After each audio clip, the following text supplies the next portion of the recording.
अब भी जब मैं पढ़ाता हूँ तो अभी कह देने में कोई हर्ज नहीं है कि मुझे लगता है कि विकास क्लास में बैठे हुए हैं। ये जरूर है कि ऐसा गुरु होना हर किसी के बस की बात नहीं होती। ये सारा पढ़ाया हुआ दरअसल पत्ते की तरह झड़ जाता है और सब कुछ झड़ जाने पर भी पेड़ रह जाता है नए पत्तों की प्रतीक्षा करता हुआ। सर ने बड़े विनम्रता वाले भाव से एक इंटरव्यू में कहा कि बरगद के पेड़ में पानी मैंने दिया था थोड़ा सा, इतनी ही मेरी भूमिका है। सवाल यह है कि पानी कब दिया जाए।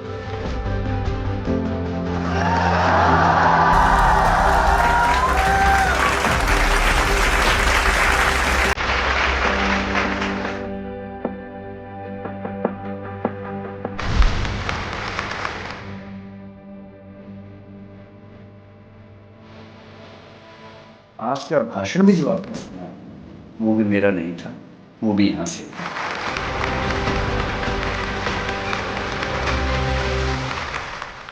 दिल्ली के मौसम में हल्के होते हुए जाड़े और चटक होती हुई धूप के बीच जब मौसम नव पल्लवित पुष्पित वृक्षों के सुगंध से खूबसूरत हो रहा है, इस खूबसूरत होते हुए मौसम में झड़ते हुए पत्तों, खिलते हुए फूलों और उड़ती हुई रुई के बीच दिल्ली के सुर्ख आसमान के तले हिंदू कॉलेज की इस खूबसूरत बगिया में आज हम जिस बातचीत के लिए इकट्ठे हुए हैं उसकी भूमिका मैं सूर्य प्रताप और मैं नेहा आप सभी के समक्ष रखने जा रहे हैं।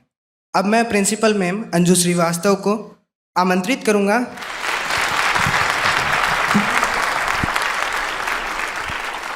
जग में पूरे माने जाने हुए हमारे बहुत ही अजीज़, बहुत ही प्रेमी प्रोफेसर रामेश्वर राय सर, इनके बारे में मैं क्या बोलूं। आई थिंक जो अभी प्रेजेंट स्टूडेंट्स हैं उन्होंने बहुत तरह तरह से फेयरवेल्स देखे हैं सर के, और सब हमारी भावना सर के प्रति जानते हैं। दिव्यकृति जी जो हमारे खुद एलुमनस रह चुके हैं, और आज सभी आप जो उमड़ी हुई भीड़ है उसके एक विशेष आकर्षण है।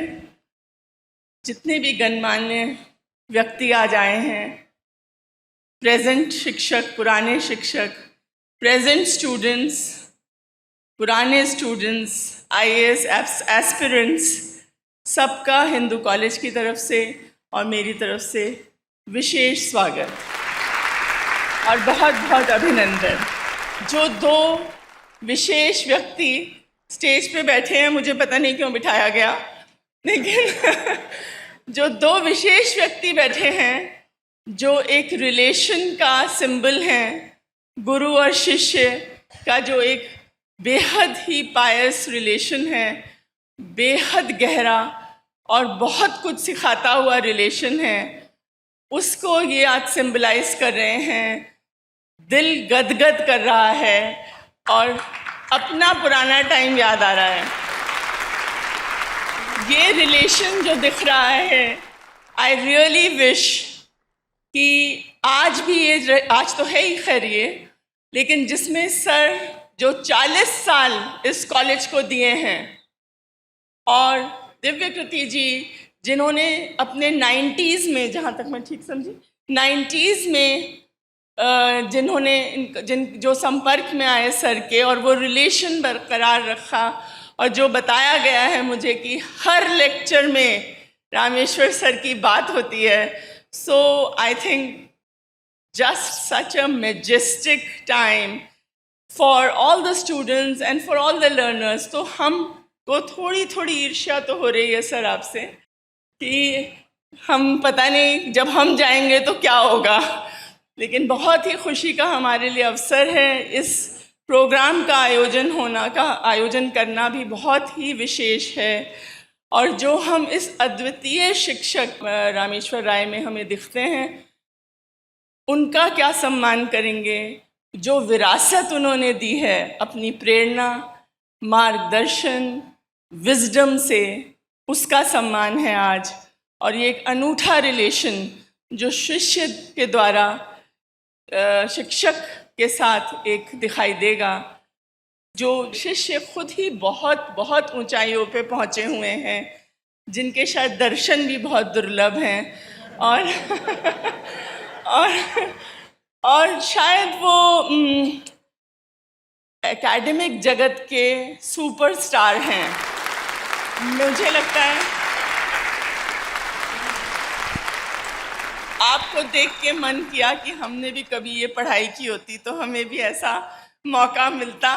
लेकिन आई एम सो ग्लैड कि इसमें भी हिंदू कॉलेज का बहुत बड़ा फ्लैग ऊंचा होता है, क्योंकि यहाँ भी कहीं ना कहीं इनकी पूरी पर्सनालिटी, इनकी पूरे आचार विचार में हिंदू कॉलेज की झलक दिखाई देती है। तो ऐसे समझें या वैसे समझें, हिंदू कॉलेज की जय है। And thank you so very much for giving me this opportunity. I welcome Taruna ji, his wife also, who again is a Hinduite. तो और आप सब लोगों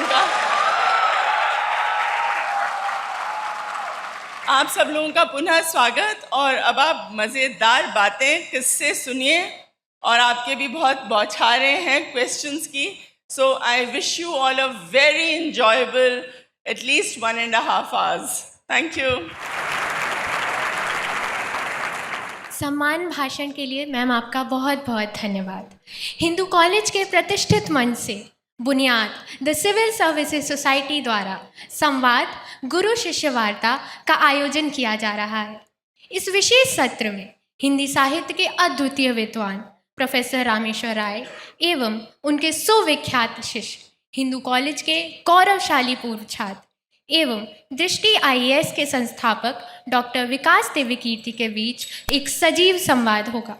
प्रोफेसर रामेश्वर राय ने हिंदू कॉलेज से वर्ष 1983 में हिंदी ऑनर्स से स्नातक किया, जिसमें वे विश्वविद्यालय में द्वितीय स्थान पर रहे। तत्पश्चात 1985 में दिल्ली विश्वविद्यालय से हिंदी साहित्य में स्नातकोत्तर उपाधि प्राप्त की। उन्हें भारत सरकार द्वारा राष्ट्रीय छात्रवृत्ति एवं UGC जूनियर रिसर्च फेलोशिप प्रदान की गई। उनकी प्रमुख अनुसंधान एवं अध्यापन कृतियाँ भक्ति काव्य, आधुनिक कविता एवं उपन्यास साहित्य है। उन्होंने भक्ति काव्य का वर्तमान, कविता का परसर, एक अंतर यात्रा एवं हिंदी उपन्यास गोदान से महाभोज तक जैसी प्रतिष्ठित कृतियां लिखी हैं।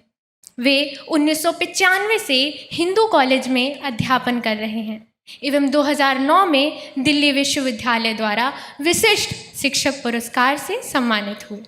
अब मैं सूर्य प्रताप से अनुरोध करती हूँ कि वे सभा को डॉक्टर विकास देवीकीर्ति से परिचित कराएं। यद्यपि डॉक्टर विकास देवीकीर्ति जी किसी परिचय के मोहताज नहीं हैं, किंतु फिर भी औपचारिकता के लिए मैं आपका परिचय पढ़ना चाहता हूँ। आपका जन्म 26 दिसंबर 1973 को भिवानी, हरियाणा में हुआ। आपने हिंदू कॉलेज दिल्ली विश्वविद्यालय से हिंदी साहित्य में स्नातकोत्तर उपाधि प्राप्त की। 1996 में अपने प्रथम प्रयास में ही आपने संघ लोक सेवा आयोग परीक्षा उत्तीर्ण की एवं गृह मंत्रालय में कार्यभार ग्रहण किया। किंतु शिक्षा के प्रति आपकी गहन प्रतिबद्धता ने आपको प्रशासनिक सेवा से शिक्षण सेवा की ओर प्रेरित किया। आपने 1999 में दृष्टि IAS की स्थापना की, जो आज सिविल सेवा परीक्षा की तैयारी कराने वाले प्रतिष्ठित संस्थानों में से एक है। आपके शिक्षण की सरलता, गहन विश्लेषण क्षमता एवं मार्गदर्शन की विशिष्ट शैली आपको अभ्यर्थियों के मध्य अत्यंत लोकप्रिय बनाती है। अब मैं डॉक्टर रामेश्वर राय को उनके प्रारंभिक वक्तव्य के लिए आमंत्रित करती हूँ। प्रिय विकास शंकर जी, अंजू श्रीवास्तव नहीं है, लेकिन मेरा संबोधन उनको भी है और आप सब।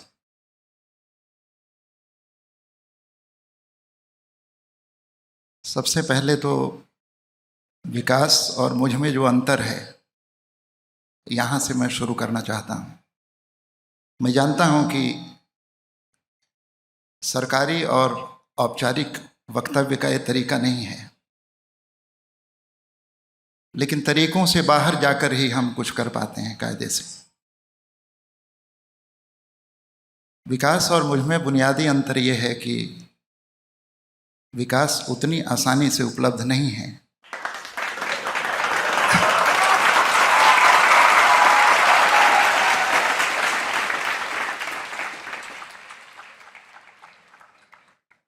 जितनी आसानी से मैं उपलब्ध हूँ, मैं जो कह रहा हूँ उसको अविधा में नहीं, थोड़ा संकेत में लिया जाए।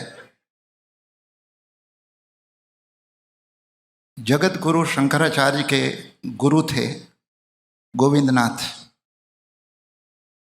आप कल्पना करें कि जगत गुरु शंकराचार्य गोविंदनाथ के साथ बैठे हों तो शंकराचार्य के दिमाग में क्या चल रहा होगा। मैं विकास की दुविधा को और परेशानी को समझ पा रहा हूं। वो जब मंच पर आएंगे तब ये दुविधा आपको दिखाई पड़ेगी। अध्यापन के लगभग 38 वर्ष हो गए हैं मुझे। गूगल वगैरह से जो लोग परिचय पढ़ देते हैं वो गलत वलत भी पढ़ देते हैं। तो मैंने 1988 से पढ़ाना शुरू किया और 1989 में इस कॉलेज में आया। अपने 38 वर्षों के अध्यापन में जिस विद्यार्थी को मैंने सबसे संकोची पाया, यानी विकास में इतना अधिक संकोच है अभी तक, मैं कई बार हैरान होता हूं और फिर ये निष्कर्ष निकालता हूं कि एक विद्यार्थी का संकोच ही एक शिक्षक को बड़ा बनाता है।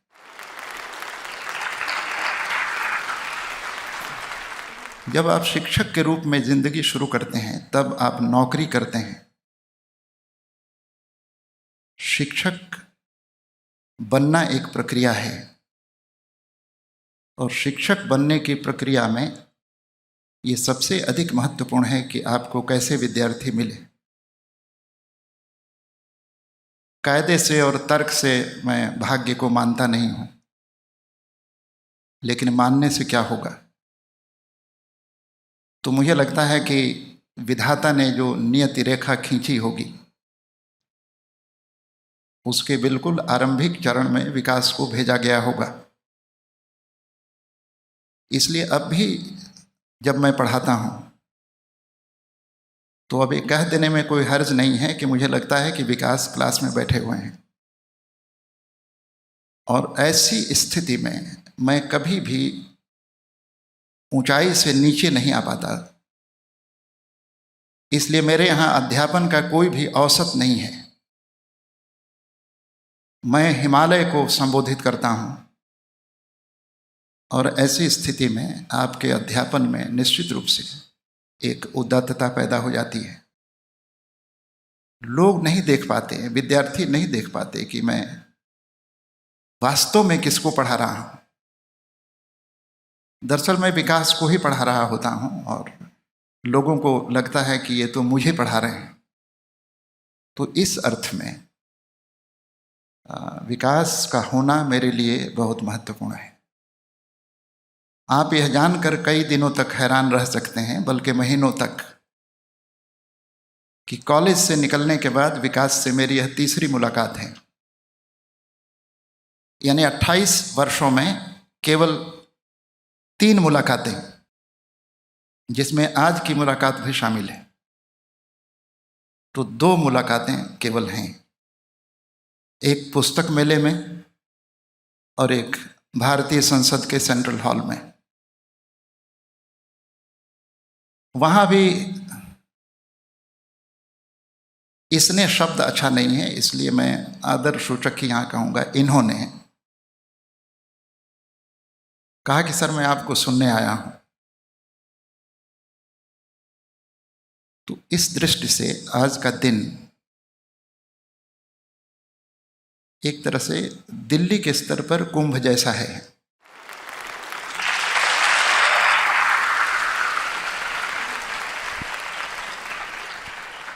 आप सभी लोग जानते हैं कि सूरज का उगना और डूबना, चंद्रमा का घटना और बढ़ना, मौसमों का बदलना, ये रूटीन है प्रकृति का। लेकिन कुंभ हर बार नहीं होता। कुछ खगोलीय संयोगों से यह कुंभ बनता है और मनाया जाता है, तो आप इसे एक खगोलीय संयोग कहें, क्योंकि पिछले 5-6 वर्षों से लगातार ये बात चलती रही कि विकास दिव्य कीर्ति को बुलाना है और कॉलेज में और सुनना है, लेकिन जिस तरह चाहने से कुंभ नहीं होता, संयोग चाहिए, तो वो संयोग आज घटित है।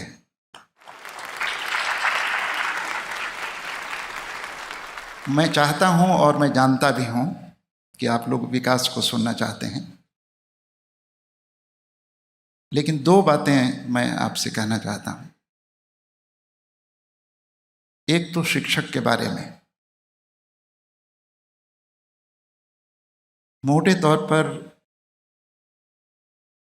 हमारी इस व्यवस्था में शिक्षक की भूमिका, हमारे कई साथी बैठे हैं और मैं दरख्वास्त करता हूं, उम्मीद करता हूं कि वो बुरा नहीं मानेंगे। शिक्षकों की भूमिका बुनियादी तौर पर एक तरह से कुरियर बॉय की है। पैकेट किसी ने भेजा है, आपको कॉल बेल दबा करके पैकेट डिलीवर करना है। किसी ने किताब लिखी है, किसी ने सिलेबस बनाया है, कोई परीक्षा लेगा, कोई प्रश्न पत्र बनाएगा। आपका काम केवल ये बता देना है कि रामचरण शर्मा ने ये कहा, रोमिला थापर ने ये कहा, नामवर सिंह ने ये कहा। आपकी अपनी कोई भूमिका नहीं है सिवाय प्रस्तुत कर देने के। मुझे लगता है कि शिक्षक का काम बुनियादी तौर पर ये नहीं है। एक ऐसे समय में जब गूगल ने ज्ञान के ब्रह्मांड पर कब्जा कर लिया हो, तो आप कितना और क्या ज्ञान दे सकते हैं। इसलिए आज के समय को जरा आप गौर से देखें। भरोसे की जितनी जगहें थीं वे ध्वस्त हो गई हैं। धर्म पर वह ध्वस्त है, राजनीति पर वह ध्वस्त है, संत महात्मा वे ध्वस्त हैं। और 19 से या 18 से 22 वर्ष के बीच में जो बच्चे आंखों में सपने भरकर विश्वविद्यालयों की चौखट पर आते हैं, वे ज्ञान की खोज में नहीं बल्कि भरोसे की खोज में भी आते हैं। क्योंकि राजनीति, प्रशासन, धर्म, ये जिंदगी के जितने भी क्षेत्र हैं, ये अपना भरोसा खो चुके हैं। तो मुझे लगता है कि शिक्षक जो दे सकता है वो भाषा में नहीं बल्कि अपने उस आचरण में जिसमें भरोसे का दिया छिपा हुआ है। तो शिक्षक ज्ञान के कारण महत्वपूर्ण नहीं है बल्कि भरोसे के खंडहर में वह एक साबुत ईंट की तरह बचा रहता है। और इस आधार पर 18 से 22 वर्ष के विद्यार्थी को लगता है कि नहीं, अभी एक जगह बाकी है। इसलिए गर्म लू के थपेड़ों पर या थपेड़ों से फूल की मुरझाई हुई पंखुड़ी पर शिक्षक ओस की बूंद की तरह है। तब लगता है कि नहीं, सब कुछ खत्म नहीं हुआ है। और अगर सब कुछ खत्म नहीं हुआ है तो शुरुआत की जा सकती है। शिक्षक केवल शुरुआत का एक भरोसा है कि नहीं, अभी भी कुछ संभव है। इसलिए विद्यार्थियों के जहन में और खास तौर पर विकास के जहन में अगर मैं हूं तो इसलिए नहीं मैंने ये एमए का सिलेबस कुछ पढ़ा दिया, मुक्तिबोध पढ़ा दिया या कामायनी मैंने पढ़ा दिया। ये सारा पढ़ाया हुआ दरअसल पत्ते की तरह झड़ जाता है और सब कुछ झड़ जाने पर भी पेड़ रह जाता है नए पत्तों की प्रतीक्षा करता हुआ। इसलिए भरोसे के कारण शायद मेरी कोई सार्वजनिक भूमिका हो सकती है। आखिरी एक बात मैं कहना चाहता हूँ कि हम सभी लोग जानते हैं ये एक हिमालय है। हिमालय में एक कमल होता है, ब्रह्म कमल, और हिमालय तो शुरू हो जाता है काठगोदाम से। काठगोदाम में ब्रह्म कमल नहीं खिलते, वे हिमालय की ऊंचाइयों में खिलते हैं। विकास मेरे अध्यापकीय जीवन के ब्रह्म कमल हैं। धन्यवाद।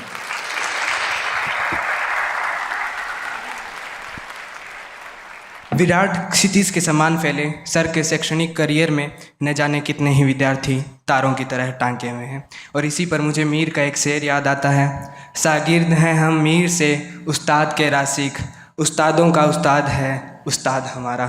धन्यवाद सर आपके वक्तव्य के लिए। अब मैं डॉक्टर विकास दिव्यकीर्ति सर को अपने वक्तव्य के लिए मंच पर आमंत्रित करता हूँ।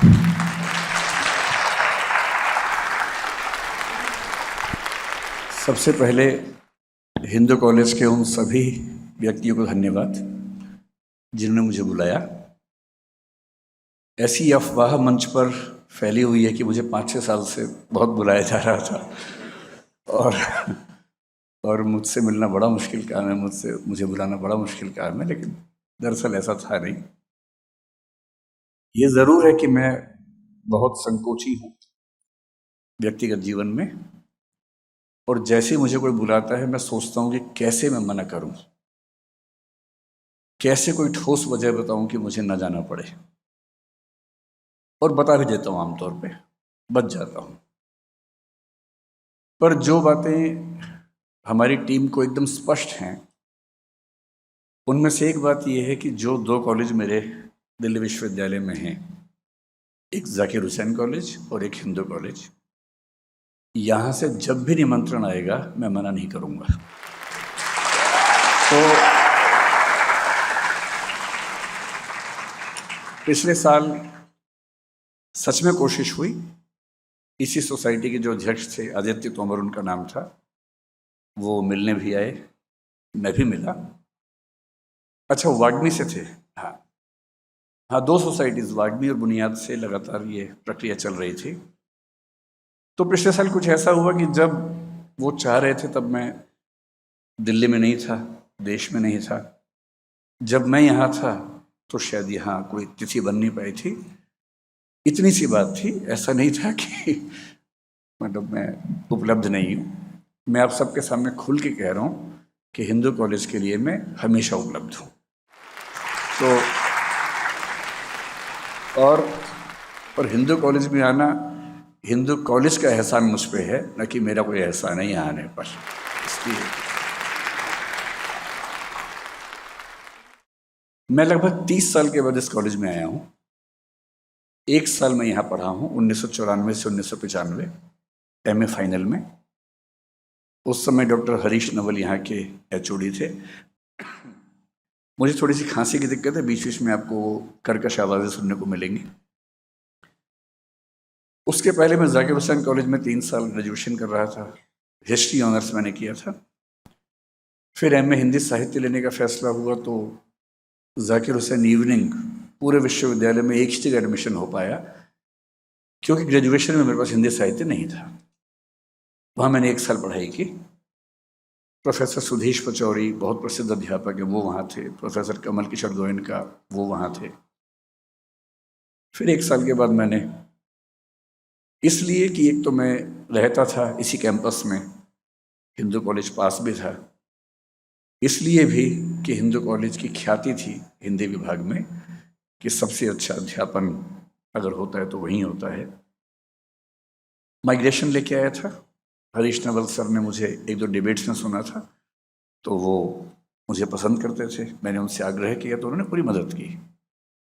तब तक मुझे सर के बारे में अंदाजा नहीं था। क्लासेस करने में मेरी रुचि बहुत कम थी, बहुत ही कम। अब क्योंकि मुझे इलेक्शन या कोई सरकारी नौकरी नहीं करनी है तो मैं बिना बात के झूठ क्यों बोलूं। मैंने 3 साल की ग्रेजुएशन में कुल 3 क्लासेस की थी। और और मुझे इस बात का कोई पछतावा भी नहीं है। पूरी बात स्पष्ट हो तो बेहतर रहता है, आधी बात क्यों। कोई पछतावा नहीं है। मैंने 3 क्लासेस की थी, मैंने पूरा मौका दिया था टीचर्स को कि वो मुझे रोक सके, पर वो नहीं रोक पाए। तो मैं मानता हूं कि वो विफल हुए। ये मैं मजाक में कह रहा हूँ, इसको अहंकार मत समझिएगा, है ना, मैं मजाक में कह रहा हूँ। एमए प्रीवियस में मैं जिस कॉलेज में था वहाँ बहुत बड़े बड़े अध्यापक थे, मैंने जैसे नाम बताया आपको, देश भर में उनकी ख्याति थी। मैं उनसे मिलता भी था, पर क्लास में कभी नहीं गया, क्योंकि मुझे क्लास के नाम से ही अरुचि थी। क्लास के 40, 45, 50 मिनट मुझे लगता था कि कैसे ये समय बीते। फिर मैं फाइनल में आया। मैंने एमए के दौरान विश्वविद्यालय में शायद 5-7 क्लासेस की होंगी। उनमें से एक क्लास मुझे अच्छी लगी। अभी सर का जिक्र नहीं आया, वो उसके बाद आएगा। 5-7 क्लासेस मैंने विश्वविद्यालय में की, अलग अलग अध्यापकों की, प्रसिद्ध अध्यापक थे उनकी क्लासेस की, सब कुछ किया। एक क्लास अच्छी लगी, और वो क्लास विश्वविद्यालय में नहीं, हिंदू कॉलेज में हुई थी। हिंदू कॉलेज में क्लासरूम में नहीं, बगीचे में हुई थी बाहर। मेरे ख्याल से अभी बगीचा होगा ही सामने की तरफ, है ना। हमारे एक अध्यापक थे, सर के मित्र भी थे, उनका नाम था प्रोफेसर दीपक सिन्हा। वो और सर मेरे ख्याल से लगभग एक ही बैच के रहे होंगे, आसपास रहे होंगे। मैं यहाँ से गुजर रहा था, 1-2 दोस्त साथ में थे, और तभी किसी ने बताया कि एक सर वहाँ क्लास ले रहे हैं, इनका नाम दीपक सिन्हा है, 3-4 बच्चे बैठे हैं, आप भी आ जाओ। तो स्वाभाविक अरुचि के चलते मैंने कहा नहीं, क्या करूँगा क्लास करके। तो दोस्त 2-3 थे, बोले यार थोड़ी देर बैठ जाओ, फिर चलेंगे घूमने के लिए। तो मैं इसलिए बैठ गया कि ठीक है, फिर घूमने जाएंगे। लेकिन उस आधे पौने घंटे में, 1 घंटे में, रघुवीर सहाय एक कवि हैं, हिंदी के पाठ्यक्रम में थे, उन्होंने उनके बारे में पढ़ाया, एक कविता पढ़ाई। और तब मुझे पहली बार लगा कि अच्छा, कविताओं को ऐसे भी पढ़ाया जा सकता है। तो मेरे मन में पहली बार एक अध्यापक को लेकर बड़ा सम्मान का भाव आया कि हाँ, इनसे सीखना चाहिए। पर दुर्भाग्य, ये 1995 की बात है, मेरा एमए हो चुका था उस समय, मतलब मैं फाइनल ईयर में था। कुछ दिन के बाद मेरा एमए हो गया। देखिए, पढ़ना और नंबर लाना ये 2 एकदम अलग विधाएं हैं, इनमें कोई लिंक आपस में नहीं। मैं दिल्ली विश्वविद्यालय का 2nd टॉपर था एमए में, 65% अंक थे। एमए फाइनल में ही यूजीसी का एग्जाम देके नेट जेआरएफ कर चुका था, मैं फेलो था, हिंदी साहित्य से ही था। उसके बाद भी सच कहूं तो मुझे हिंदी साहित्य समझ नहीं आता था, तथ्य पता थे, कोई बात करेगा तो मैं उसे जवाब दे दूंगा, 1-8 घंटा बोलना होगा तो बोल भी दूंगा, पर कोई विषय उसकी समझ क्या होती है ये समझ नहीं थी। हिंदू कॉलेज में जब आया तो मुझे यह 3 उपलब्धियां हुई। सबसे पहली उपलब्धि ये हुई कि जो अब मेरी पत्नी है वो यहाँ पढ़ती थी। तो उस समय वो भी यहाँ थी, मुझसे 1 साल जूनियर थी। हम लोग पहली बार मिले तो कॉलेज के बाहर थे, तब नहीं पता था कि हम एक ही कॉलेज में पढ़ते हैं। क्लास में भी नहीं जाता था, वो भी नहीं जाती थी, तो कॉलेज से फिर लिंक थोड़ा कम था। हालांकि ये सर की क्लास करती थी तो वहीं से लिंक बना। दूसरा, इनके एक बड़े अच्छे मित्र जो बैठे हैं सामने, प्रमोद द्विवेदी, ये अब दिल्ली विश्वविद्यालय में एसोसिएट प्रोफेसर हैं श्यामलाल कॉलेज में। तो तरुणा जो मेरी पत्नी है और प्रमोद ये बैचमेट से इसी कॉलेज में थे, तो इनके थ्रू प्रमोद से मिलना हुआ। प्रमोद ने मुझे कहा कि आपकी तैयारी ठीक तो चल रही है, लेकिन हिंदी साहित्य में जब तक आप रामेश्वर सर से नहीं पढ़ेंगे ना, वो बात नहीं आएगी। इस बात की तस्दीक मेरी अब जो धर्मपत्नी हैं उस समय धर्म प्रेमिका थी, उन्होंने भी की, तो उन्होंने भी इस बात की तस्दीक की। तो जब इन्होंने बार बार जिद की, मैंने कहा देखो मुझे क्लास में जाके नींद आती है, नहीं मैं झेल पाता हूँ क्लास कोई भी। मैं कई टीचर से पढ़ के इतनी अरुचि डेवलप कर चुका था कि इच्छा नहीं होती थी क्लास में जाने की। इन्होंने बहुत जोर दिया कि नहीं एक बार आप एक क्लास कर लीजिए, अच्छा लगेगा, वो टॉपिक पढ़िए जो यूपीएससी में भी आता है। तो मैंने उस भयानक दबाव में 1-2 क्लासेस करने का फैसला किया ताकि मैं इनको मतलब नज़र मिला सकूं कि मैंने कोशिश की थी, अध्यापक को मौका दिया था मैंने।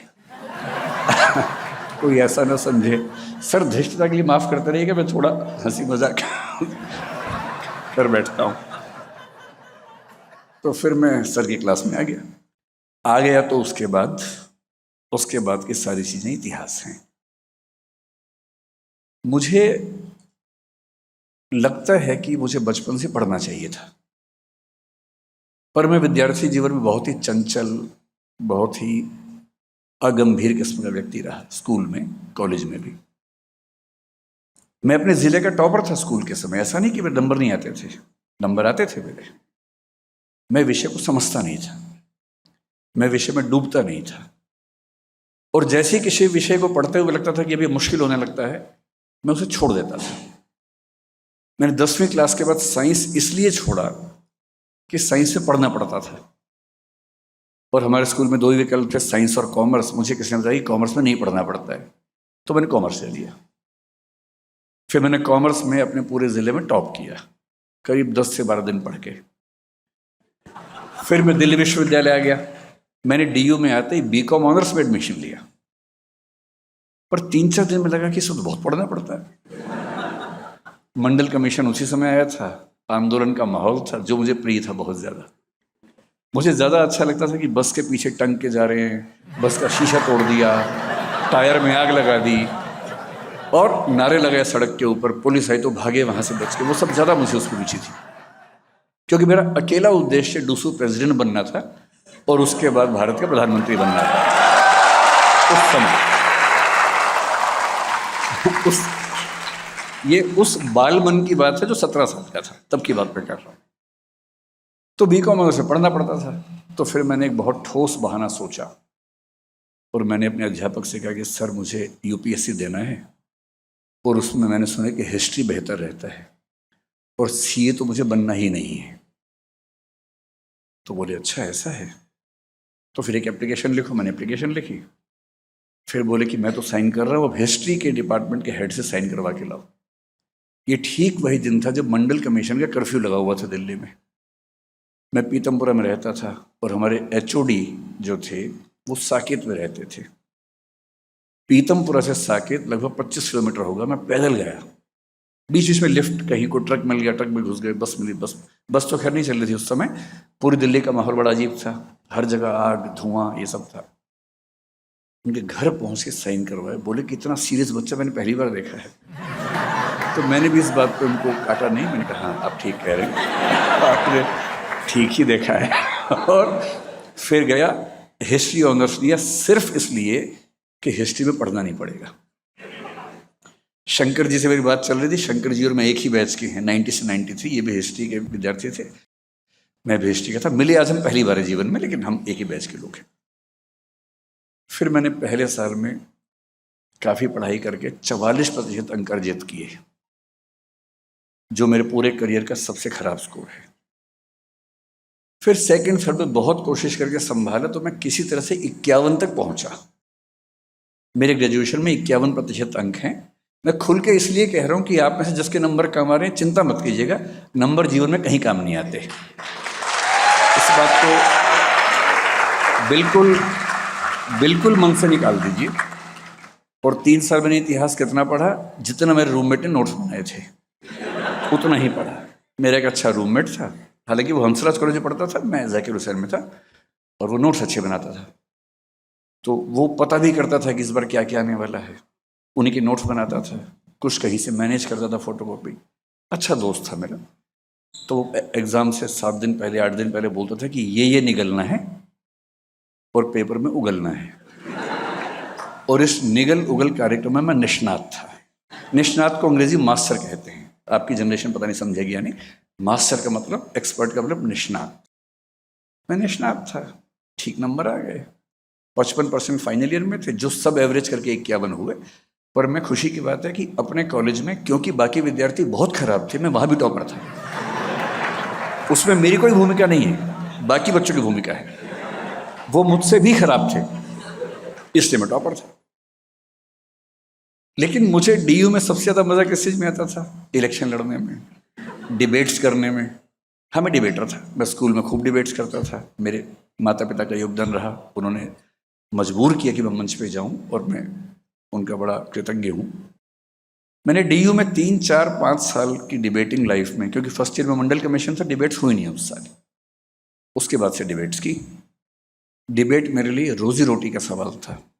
मैं घर से पैसे नहीं लेता था, मेरे घर में पैसे थे भी नहीं उस समय। मैंने 17 साल की उम्र से आज तक अपने घर से एक पैसा भी नहीं लिया है। और मैंने जो 4-5 साल डीयू में गुजारे, डिबेट से अपना खर्चा चलाया, हॉस्टल का, पढ़ाई का सारा खर्चा चलाया। ये मंच भी मुझे याद है कि मैंने यहाँ भी डिबेट जीती हुई है, इसी मंच पर जीती हुई है। और डीयू में लगभग हर कॉलेज में एक आध डिबेट मैंने जीती होगी, क्योंकि उसकी संख्या कुल मिला के 300-400 से कम नहीं थी 4-5 साल के डिबेटिंग करियर में।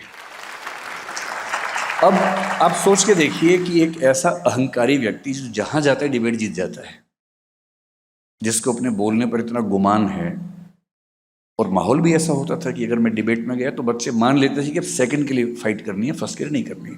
ऐसा माहौल, और मुझे इसका अहंकार, गुरूर। ऊपर से एमए करते करते यूजीसी जेआरएफ हो गया था, भारत सरकार ने मान लिया था कि मैं विद्वान आदमी हूं। तो विद्वता का अहंकार गजब भरा हुआ था मेरे अंदर। पहला अटेम्प्ट 96 में देना था, मैं 21-21.5 साल का हुआ ही था उस समय। हॉस्टल में मजाक चलते थे हमारे दोस्तों के बीच में कि कोई अगर बहुत सीरियसली पढ़ रहा हो तो हम बोलते थे कि और ठीक से पढ़ो, सेकंड रैंक लाना है तुम्हें, क्योंकि फर्स्ट तो तय है, सेकंड ही तो मैक्सिमम अवेलेबल रैंक है, फर्स्ट तो है ही हमारा, उसमें कोई बात ही नहीं होनी। ऐसा अहंकारी व्यक्ति 2 व्यक्तियों के दबाव में एक क्लास में घुसा है। आप पूरा सीन समझ पा रहे होंगे। मैं इस भाव से घुसा हूं कि मुझे क्या पढ़ाएंगे। जेआरएफ होल्डर हूं, यूनिवर्सिटी का सेकंड रैंक होल्डर हूं, 65% नंबर मेरे एमए में थे, कोई मजाक है। लेकिन मुझे एक क्लास होते तो समझ में आ गया कि चुप ही रहना ठीक है, सुनना ठीक है।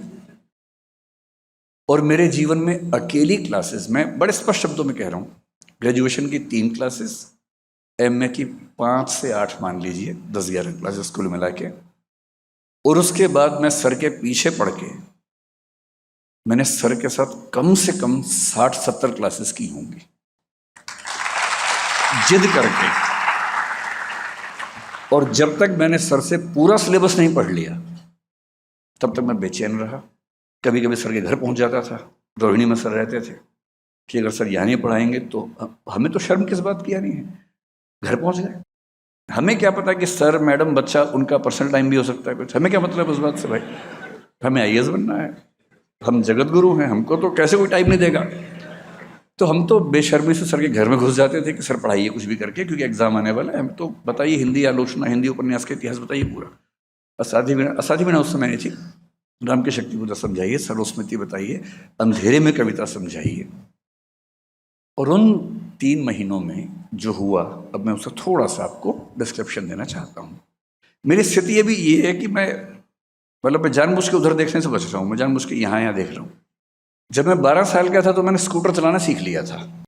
वैसे लाइसेंस की उम्र 18 साल तब भी होती थी, पर हमें पता नहीं था। हम एक छोटे शहर में थे, वहाँ हर व्यक्ति चलाता था 12 साल की उम्र में, तो हम भी चलाते थे। तो 12 में सीखा, पैर नीचे नहीं लगते थे। तो जब घर पहुँचते थे हम पहले हॉर्न बजाते थे, कोई बाहर आके रोकता था स्कूटर को कि उतर जाए उससे। हम ब्रेक लगाते थे, बड़े भाई रोक लेते थे कि चलो उतर जाओ स्कूटर से। हम वैसे चलाते थे स्कूटर 12 की उम्र में। तो मुझे सिखाया था मुझसे जो नेक्स्ट, मैं सबसे छोटा हूँ, 2 बड़े भाई हैं, तो जो बीच वाले भाई हैं उन्होंने सिखाया था। बड़े विनम्र हैं, इतने विनम्र हैं कि उनके साथ मुझे लगता है कि मैं बड़ा भाई हूँ, जबकि वो मुझसे बड़े हैं, क्योंकि बहुत विनम्र हैं, बहुत अंतर्मुखी हैं। उन्होंने मुझे सिखाया, बढ़िया सिखा दिया, और मैं फर चलाने लगा स्कूटर। जब 15-20 दिन हो गए तब बड़ी हिम्मत करके मैंने बड़े भैया को बताया कि भैया मैंने स्कूटर सीख लिया है। बोले अच्छा चलो देखते हैं। बड़े भैया वैसे ही जैसे बड़े भैया होते हैं, पिताजी की फोटोकॉपी। तो वो पीछे बैठ के बोले चलाओ। अब 15 दिन का मेरा अभ्यास ठीक ठाक था स्कूटर का, और मैं छोटी गलियों में ऊपर नीचे ऐसे ऐसे करके सब चला चुका था, वीडियो गेम जैसा। अब मैंने स्टार्ट किया, क्लच, आज की जनरेशन पता नहीं क्लच गियर समझती होगी या नहीं, क्योंकि आजकल तो वो जो आप समझते हो तो बटन दबाया और झूम के चल पड़ा। उस समय ऐसा नहीं होता था। उस समय पहले स्टार्ट करना अपने आप एक प्रोसेस था, किक मारनी पड़ती थी, फिर क्लच दबाएंगे, पहला गियर लगाएंगे, फिर धीरे धीरे क्लच छोड़ना, उसी गति से स्पीड देनी है। उनका बैलेंस बहुत ज़रूरी होता था। बैलेंस ना बने तो या तो आवाज़ रेस की बहुत तेज आएगी अगर रेस ज़्यादा दी, नहीं तो घच घच घच करके रुक जाएगा स्कूटर। अब बड़े भैया पीछे बैठे हैं, घच घच घच रुक गया।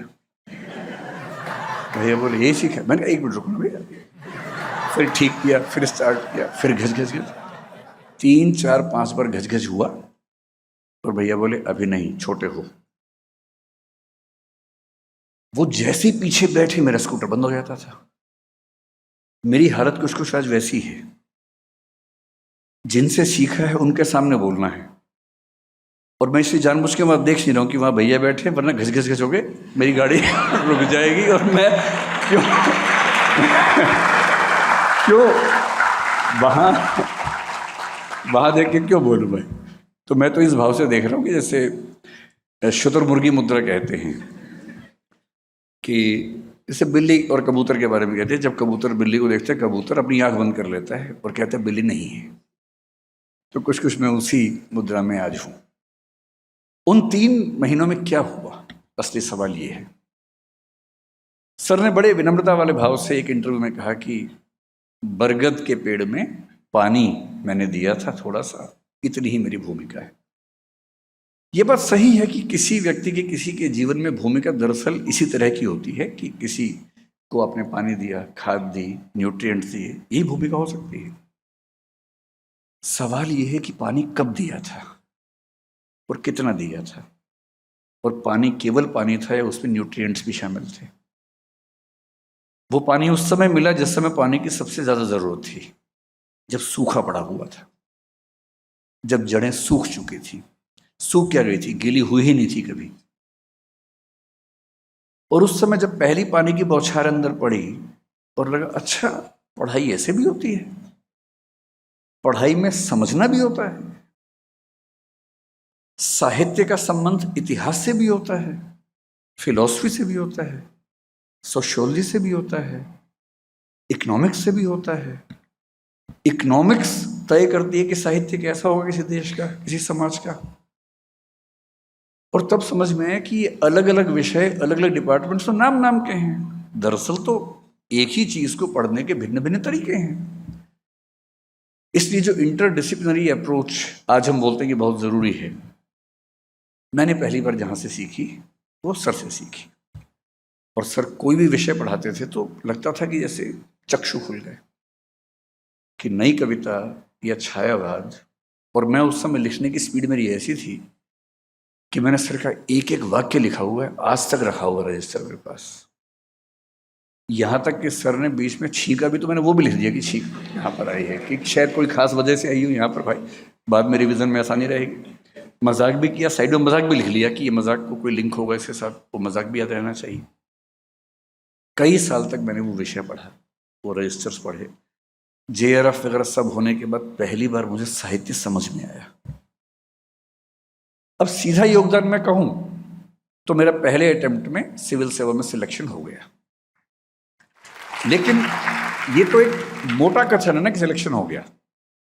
इसमें सूक्ष्म कथन ये है कि 2 वैकल्पिक विषय होते थे मेरे पास, हिंदी साहित्य था और समाजशास्त्र था। दोनों का 600 नंबर का पेपर था। अगर मैं ये कहूं कि मेरा उन दोनों विषयों से सिलेक्शन हो गया तो ये अधूरी बात है, जब तक मैं ये ना बताऊं कि समाजशास्त्र में 600 में से 247 नंबर थे और हिंदी साहित्य में 600 में से 343 नंबर थे। और इस अंतर की एकमात्र वजह ये थी कि मैंने सर की क्लास से पढ़ाई की थी। इससे मैं कैसे कैसे कह दूं कि कोई योगदान नहीं है या बरगद में केवल पानी का योगदान है? उस पानी में कितना पोटेशियम था, कितना मैग्नीशियम था, कितना नाइट्रोजन था या नाइट्रेट था, ये भी तो देखना पड़ेगा। लेकिन ये फिर भी ठीक है। मेरे लिए सिविल सेवक बनना ना मुझे पहले बहुत रोमांच था ना बाद में रहा। मैं तो हरियाणा से हूँ जहाँ IAS का मतलब उस समय लोग समझते भी नहीं थे, अब तो समझने लग गए हैं, तब नहीं समझते थे। तब बोलते थे कि अरे ना पटवारी बनते तो अच्छा रहता, वो ऐसा भाव रहता था। तो मुझे नौकरी से लगाव भी नहीं था, मैंने फिर नौकरी छोड़ भी दी, पढ़ने पढ़ाने की इच्छा हुई। जो असली योगदान है वो दूसरा है। ये तो छोटी बात थी, नंबर आ गए, नोट्स मैंने पढ़ लिए, याद कर लिया, लिख दिया, नंबर आए, बड़ी बात है। एक अच्छी नौकरी मिली, उसका सम्मान आज तक मुझे हर जगह मिल जाता है कि सिविल सर्वेंट रहे हैं, जैसे पता नहीं क्या बात हो गई, लेकिन सम्मान मिल जाता है। उसके बाद मेरे अंदर एक भूख पैदा हुई। जो व्यक्ति विश्वविद्यालय में केवल इलेक्शन लड़ने के लिए आया हो, उसकी इलेक्शन से अरुचि हो गई। जिसका पर्पस रहा हो कि डूसू प्रेसिडेंट, उसके बाद दिल्ली का CM, फिर भारत का PM बनना है, उसको पार्षद, विधायक और सांसद होने से अरुचि पैदा हो गई। और रुचि किससे से पैदा हो गई? पढ़ने से। अब मुझसे लोग पूछते थे जीवन में क्या करना चाहते हो? पढ़ना चाहता हूं। मैंने UPSC में 2-3 विषय सिर्फ इसलिए बदले कि इसी बहाने इसे पढ़ लूंगा। हालांकि ऐसा करने से मेरी सफलता और मुश्किल होती गई, पर चाहिए किसको थी? नहीं चाहिए थी। समाजशास्त्र पढ़ा, दिमाग खुल गया। फिलॉसफी पढ़ा, दिमाग खुला। पॉलिटिकल साइंस पढ़ा, बाद में LLB किया, लॉ किया, सब कुछ पढ़ने का मन किया। आज भी पढ़ता हूं। और आज मेरी स्थिति ये कि किसी भी विषय को पढ़ते हुए मैं हर विषय से उसको लिंक कर पाता हूं, तो इसलिए कि उसका बीज सही समय पर पानी के साथ उस पेड़ के अंदर एक सही माली ने डाल दिया था। और ये तो संयोग की बात है कि मैं जिस ज़माने में 40-45 का हुआ, उस ज़माने में YouTube आ गया, और सर जिस ज़माने में हुआ तब YouTube नहीं आया था। इतनी सी बात है। मुझे लोग ज़्यादा जानने लग गए, तो इसमें YouTube का योगदान है, मेरा नहीं। मैं भी एक बंद क्लासरूम में 25 साल से पढ़ा ही रहा था, कौन जानता था? कोई नहीं पूछता था। पर क्योंकि मैं निजी क्षेत्र में हूँ तो वहाँ वीडियो बनाना आसान काम था। कॉलेज में ये संभव नहीं है, व्यावहारिक नहीं है। इसलिए कौन कितना प्रसिद्ध है ये तुक्के की बात है, संयोग की बात है। और प्रसिद्धि से कोई ये समझने लगे कि मैंने बहुत तीर चला दिया है, ऐसा घमंड अगर किसी को हो जाए, उससे बड़ा निपट मूर्ख कोई हो नहीं सकता है। और ये बात जिंदगी में कभी भूलना नहीं चाहिए कि मैं जो कुछ भी हूँ कैसे बना। सर ने मुझे जो कवि सबसे गहराई से पढ़ा है वो कबीरदास थे, और कबीरदास आज तक मेरे प्रिय कवि हैं। मुझे पूरे हिंदी साहित्य में एक कवि चुनना हो, हालांकि दुविधा होती है कबीर तुलसी के बीच में मुझे। फिर मैंने एक कविता सुन ली, उन दोनों के बारे में तो और दुविधा होने लग गई। कैसे कहूँ कि कविता मेरी खींचे नई लकीर, कैसे कहूँ कि कविता मेरी खींचे नई लकीर, मेरे 2 बाप हुए हैं तुलसी और कबीर। एक नहीं, 2 बाप हुए, दोनों सर ने पढ़ाए। मतलब सर ने सारे कवि पढ़ाए, इन 2 को विशेष रूप से पढ़ाया। तुलसीदास मेरे बहुत प्रिय कवि हैं, और वो सिर्फ सर की बदौलत है। कबीर तो मैं फिर भी थोड़ा पहले से रुचि रखता था। कबीरदास को पढ़ते हुए बहुत सारे दोहे, सर को बहुत सारी पंक्तियां याद रहती है कविता की। सर से प्रेरणा लेके मैंने भी खूब रटा, मुझे भी 500-1000 कविताएं छोटी छोटी आज याद हैं, तो प्रेरणा वहीं से आई थी। कबीर को पढ़ाते हुए सर ने बड़ी गहरी बात कही कि एक समय तक आदमी दुनिया के बताए रास्तों पर अंधानुकरण करता हुआ चलता है, अंधा होकर चलता है। फिर उसे एक सही व्यक्ति मिलता है, गुरु मिलता है, शिक्षक मिलता है। एक अच्छा शिक्षक पढ़ाता नहीं है, एक अच्छा टीचर वो बिल्कुल नहीं है जो नोट्स बनवा दे। एक अच्छा टीचर वो बिल्कुल नहीं है जो बता दे कि रोमिला थापर ने ये कहा है और DD कोशाम्बी ने ये कहा है। ये तो सामान्य बात है। चैट GPT के ज़माने में कौन पूछता है इन सब बातों को? चैट GPT के ज़माने में टीचर्स को अपने अस्तित्व के बारे में फिर से सोचना पड़ेगा, मुश्किल होने वाला है। सीरियसली मुश्किल होने वाला है। अच्छा टीचर वो है जो ज्ञान नहीं देता, ज्ञान अर्जित करने के टूल्स देता है, कि ज्ञान खुद सीखना है, कैसे सीखना है ये मैं सिखाता हूं। और तब सर ने एक दोहा सुनाया कबीरदास का, जो आज तक मेरे सबसे प्रिय दोहों में से एक है। पीछे लागा जाई था लोक वेद के साथी, कि लोक समाज जो कहता है और वेद जो कहते हैं, मैं उसके पीछे पीछे अंधा होकर चल रहा था। पीछे लगा जाई था लोक वेद के साथी, आगे तैं सतगुर मिल्या दीपक दिया हाथी। आगे से सतगुर मिला, उसने मेरे हाथ में दीपक दे दिया। ज्ञान नहीं दिया, किताब नहीं दी, दीपक दिया। और बुद्ध के भाषा में कहा, अपदीपो भव, अपने प्रकाश स्वयं बनो, अपने प्रकाश की तलाश खुद करो। तब मुझे लगने लगा कि जिन बने बनाए रास्तों पर मैं चल रहा हूं, उससे पहले मेरी विचारधारा एकदम निश्चित थी। मैं आरएसएस का कट्टर समर्थक था, घोषित मेंबर नहीं था, लेकिन समर्थक था। अयोध्या आंदोलन में मुझे जाने की बड़ी इच्छा थी, मैं जा नहीं पाया, बड़ा दुख था मुझे इस बात का। बाकी कई दोस्त गए थे, मैं नहीं जा पाया था। और मैं जानबूझ के सब बातें सच बोलता हूं, ताकि झूठ क्यों बोलूं, मुझे झूठ बोल के क्या मिल जाएगा, मैं ऐसा था। फिर जब मैं विश्वविद्यालय में पढ़ने लगा, मैं वामपंथी हो गया ठीक ठाक।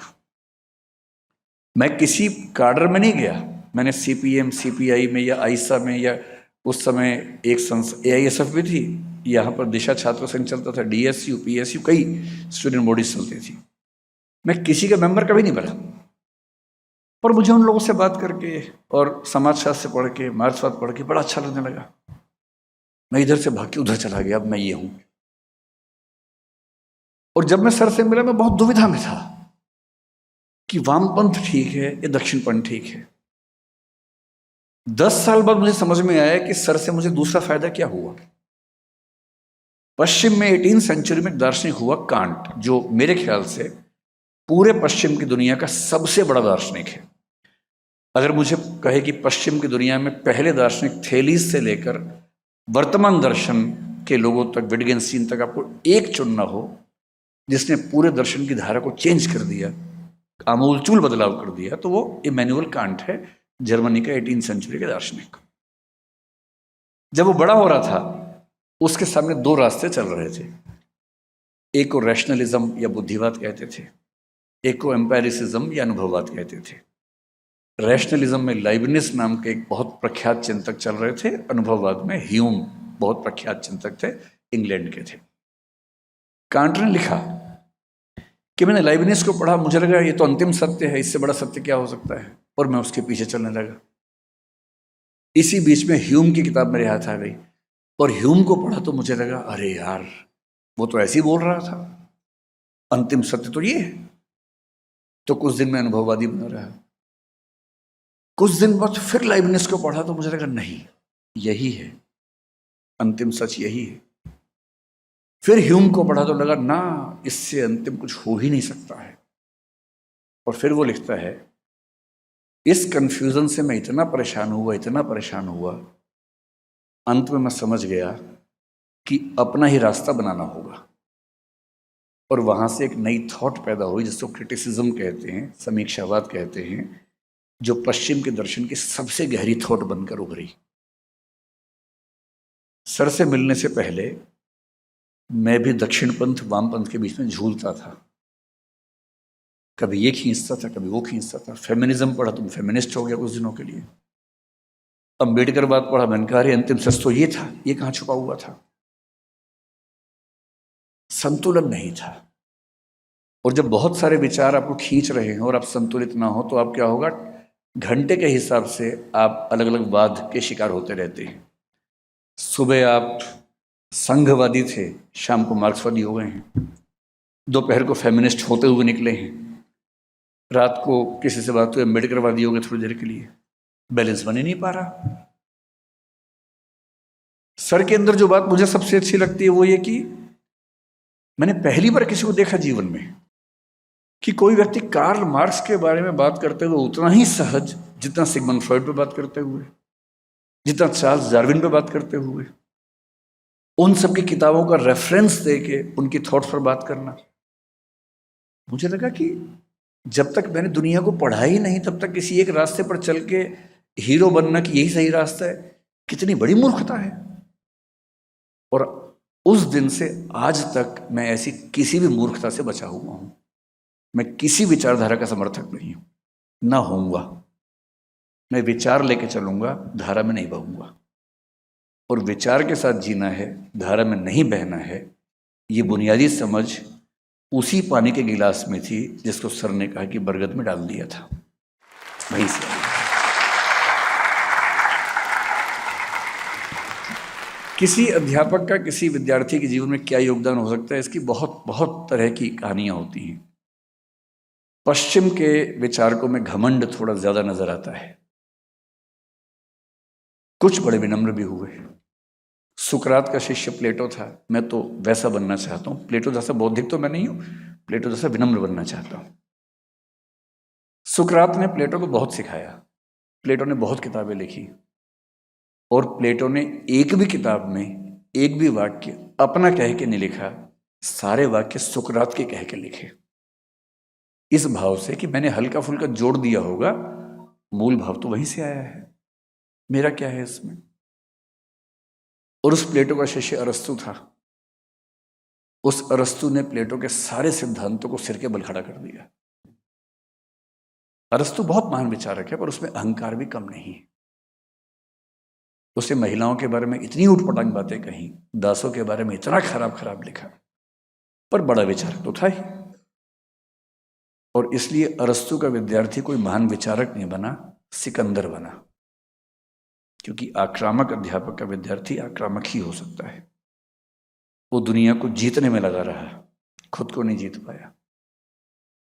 डायोजनीज नाम का दार्शनिक एक बार सिकंदर से उसकी बात चल रही थी। डायोजनीज एकदम मस्त मौला जैसे सर है, कुछ मतलब नहीं दुनिया जहां से, जो बुनियादी जरूरतें हैं पूरी हो रही हैं, पर्याप्त है। डायोजनीज एक सिनिक फिलोसफर था, अमीर आदमी था, सब छोड़ के, बुद्ध की तरह सब छोड़ छाड़ के एक सड़क के पास रखे हुए एक टब के अंदर रहता था। सारी संपत्ति छोड़ के बैठ, उसके पास कुल संपत्ति क्या थी? पानी पीने का एक गिलास और एक आध कपड़ा जो वो पहनता था। एक दिन गिलास चोरी हो गया, तो लोगों ने कहा यार तुम्हारे तो गिलास भी चोरी हो गया। वो बोला यार मजा आ गया मुझे, कल तक मुझे नींद आते हुए ना परेशान रहता था गिलास कोई लेना जाए, अब चला गया, परेशानी ही नहीं हो रही। और रही बात पानी पीने की, जब मैं कल नदी पे गया गिलास भर रहा था तो पड़ोस में एक कुत्ता आया, वो सीधे पी रहा था, तो मैं भी सीधे पी लूंगा, क्यों गिलास ढो बिना बात के। जब सिकंदर ने उसकी ख्याति सुनी, सिकंदर राजा था, तो सिकंदर उसके पास गया। वो आदमी आराम से लेटा हुआ धूप में, सिकंदर सामने आके खड़ा हुआ। सिकंदर बोला मैं यूनान का राजा सिकंदर हूं। उसने यूं देखा, बोला हाँ जानता हूं। बोले मैं आपसे बहुत प्रभावित हूं डायोजनीस, क्या मैं तुम्हारे लिए कुछ कर सकता हूं? उसने कहा हाँ, थोड़ा साइड में हो जाओ, धूप आ रही थी।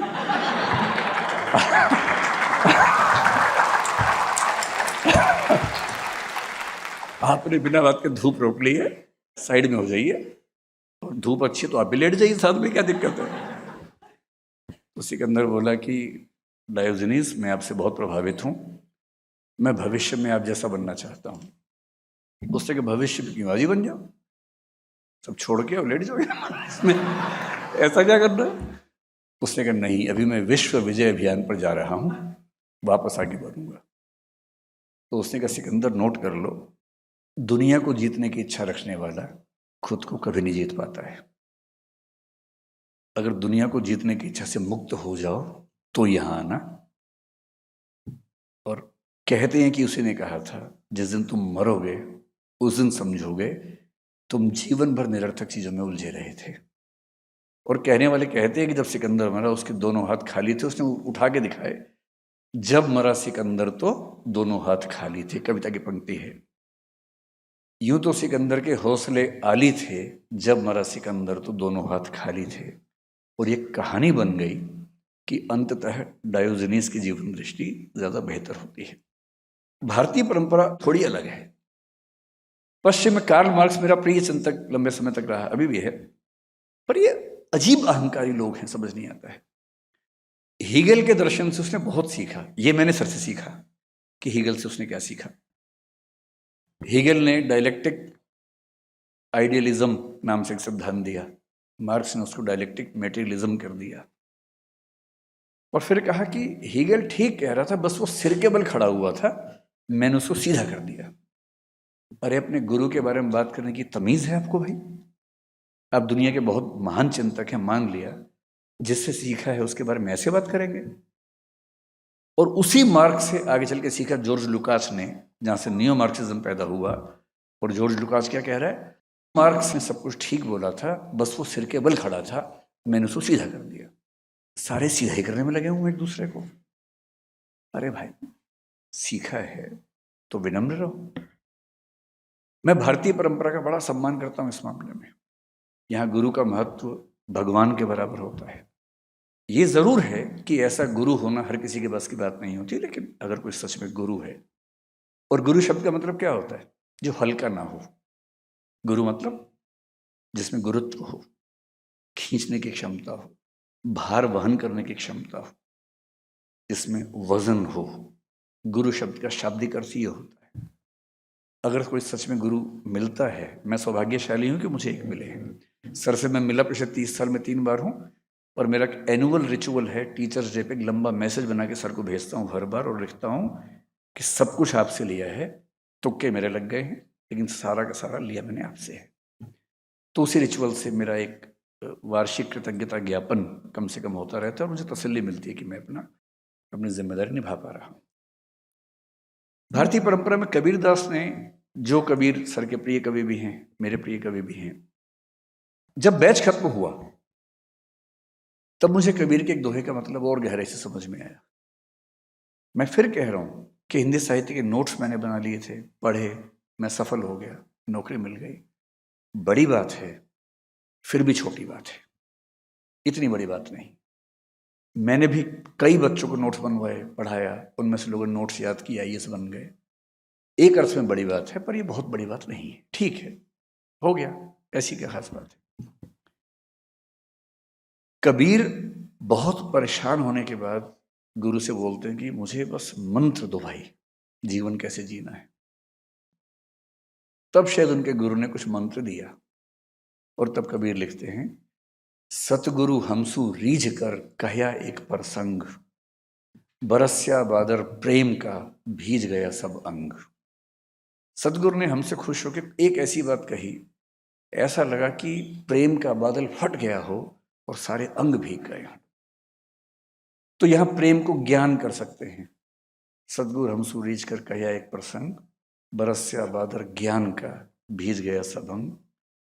और वो जो एक इंटरडिसिप्लिनरी अप्रोच, जिज्ञासा, हर विषय को समझने की अकुलाहट, वो सब चीज़ें जब मिली, और मैं सोचता हूँ कि मैं कैसे धन्यवाद करूँ। पहली बार मुझे मौका मिला कि मैं सबके सामने ये सब बातें बोल सकूँ, वरना मैं अंतर्मुखी हूँ, सर मुझसे भी ज़्यादा अंतर्मुखी हैं। तो मैं सोचता हूँ कि अगर हम दोनों अकेले मिलें तो क्या होगा। हम 1 घंटा चुप बैठेंगे, फिर उठ के चले जाएंगे, क्योंकि मैं सर के सामने बोल नहीं सकता, सर वैसे ही काम बोलते हैं, तो कैसे क्या बात होगी उसके बाद।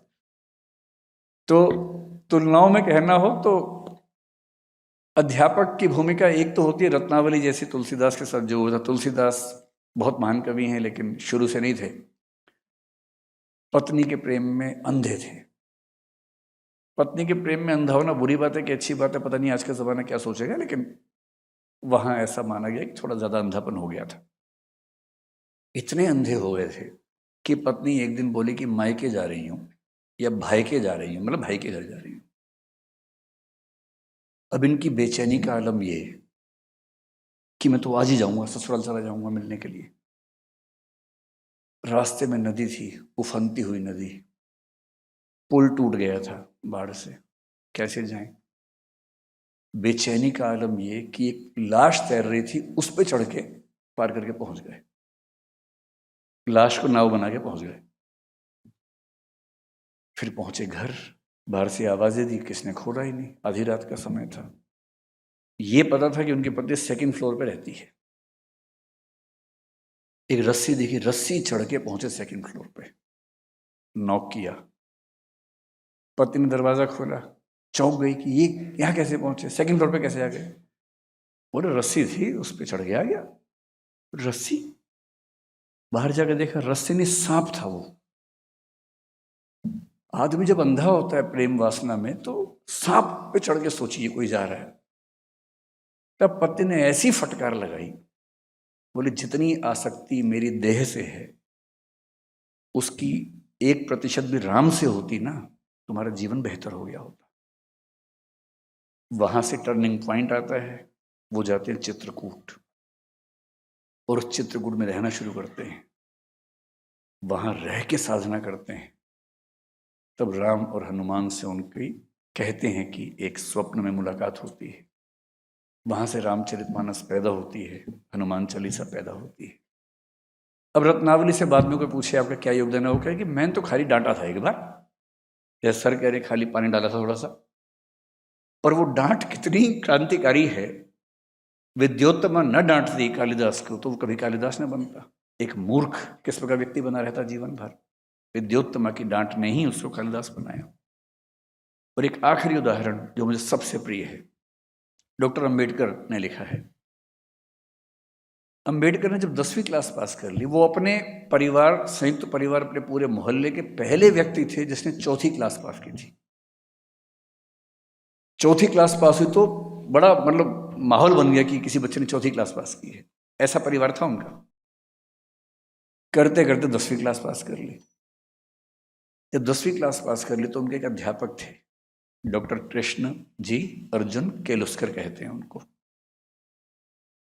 केलुस्कर जी ने कहा कि तुम पढ़ने में इतने अच्छे हो, अपने समाज में सबसे अलग हो, शायद ही कोई बच्चा है जो इतना गहराई से पढ़ता है, मैं तुम्हें किताब देता हूं पढ़ने के लिए। अपनी लिखी हुई एक किताब दी जिसका नाम है गौतम बुद्धाचे चरित्र, मराठी किताब है। 1907 की बात है, 1898 में किताब लिखी थी उन्होंने। 1907 में अम्बेडकर ने 10वीं क्लास पास की तो वो किताब दी। मराठी में गौतम बुद्ध की जीवनी है। और गौतम बुद्ध की जीवनी एग्जैक्टली वो नहीं जो हम सुनते हैं, उसमें कुछ कुछ थोड़े चेंजेस हैं। वो कभी चेंजेस विस्तार में बात करेंगे, उसके बारे में मौका मिलेगा तो। डॉक्टर अम्बेडकर क्या कहते हैं, वो लिखते हैं कि मेरे जीवन का टर्निंग पॉइंट वो किताब थी।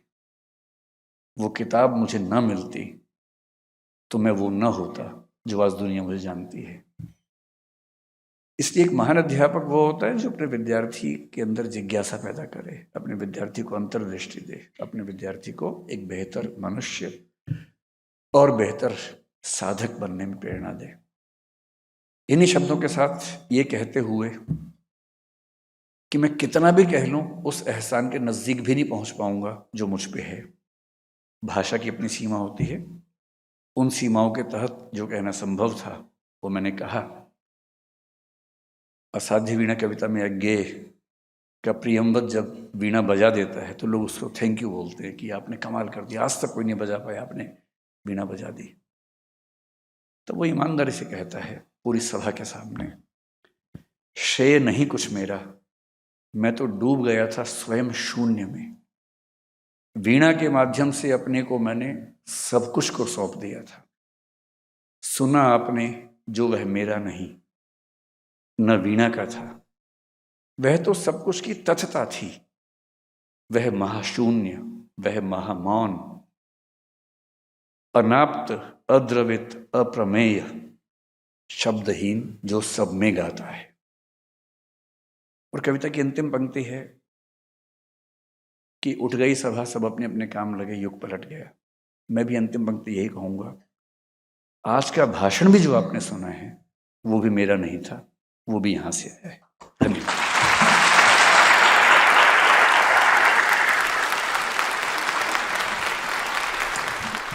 विकास सर को एक बार मैंने कहते सुना था कि उन्होंने अपनी ही कविताएं जो उन्होंने लिखी थी उनको जब उन्होंने वापस पढ़ा तो उन्होंने अपनी कविताओं को या तो आग लगा दी या फिर उन्होंने उन्हें कूड़े में फेंक दिया। लेकिन हिंदू महाविद्यालय ऐसा कॉलेज है जहां वस्तुओं के साथ साथ भावनाओं को भी सहेज कर रखा जाता है। सर को मैं ये याद दिलाना चाहूँगा कि इंद्रप्रस्थ जो कि हमारे कॉलेज की वार्षिक पत्रिका है, उसमें उनकी कविता सारे जहाँ से अच्छा, जो कि उन्होंने स्नातकोत्तर 1995 के आसपास लिखी थी, वो आज भी सहेज कर रखी गई है सर।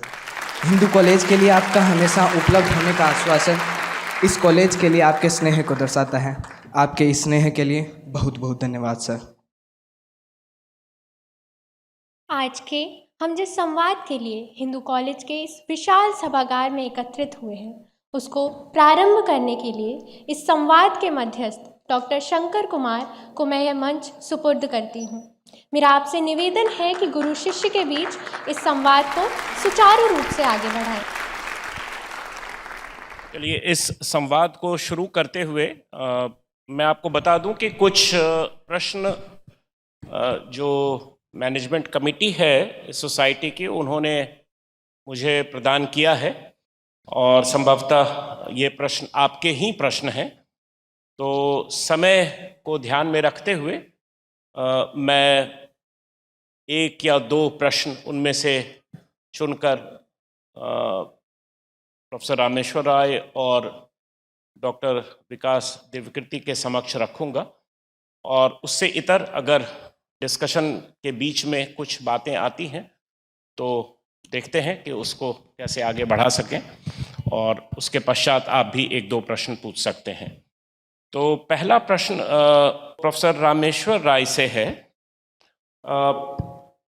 एक गुरु का सबसे बड़ा संतोष क्या है? एक शिक्षक को अपने विद्यार्थी की कौन सी उपलब्धि सबसे ज्यादा संतोष देती है? मुझे लगता है कि एक शिक्षक की सबसे बड़ी उपलब्धि ये है कि एक बिंदु पर आकर वह अपने शिष्य से सीखने की स्थिति में आ जाए। सिखाना शुरू करता है, निष्पत्ति सीखने से होती है। यूट्यूब की कृपा से और उन परिस्थितियों से जिनमें अब चीज़ें उपलब्ध हैं, तो विकास को मैंने बहुत सुना है और विकास को मैंने बहुत देखा है।